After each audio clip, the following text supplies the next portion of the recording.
उपस्थित माझे मान्यवर आणि माझ्या महिला भगिनी, तसेच माझ्या समोर बसलेले माझे मतदार बंधू आणि भगिनींनो, आज खऱ्या अर्थाने विधानसभेची रणधुमाळी चालू आहे ही तुम्हाला मला ज्ञात आहे। मी सांगू इच्छिते, या राज्याचा विकास यशवंतराव चव्हाण साहेबांपासून तर शरदचंद्रजी पवार साहेबांनी या राज्याचा विकास केला आहे। आज शरद पवार साहेबांच्या माध्यमातून गरीबातल्या गरीबाला भुकेला अन्न देण्याचं काम, तसेच तहानलेल्याला पाणी देण्याचं काम आपल्या पवार साहेबांनी केलं आहे।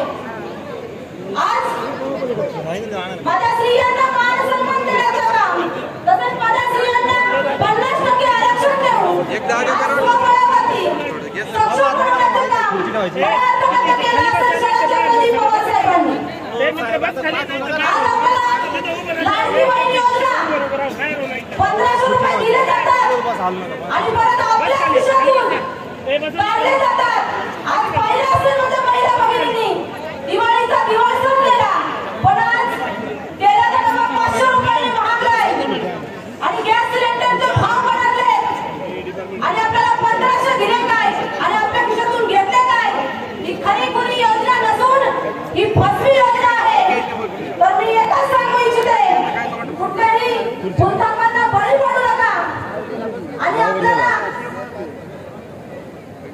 आपला जे पंचसूत्री आहे, महाविकास आघाडीचे जे सरकार आपलं स्थापन झालं, त्यानंतर आपल्याला महालक्ष्मी योजना प्रति 3000 रुपये चालू होणार आहे।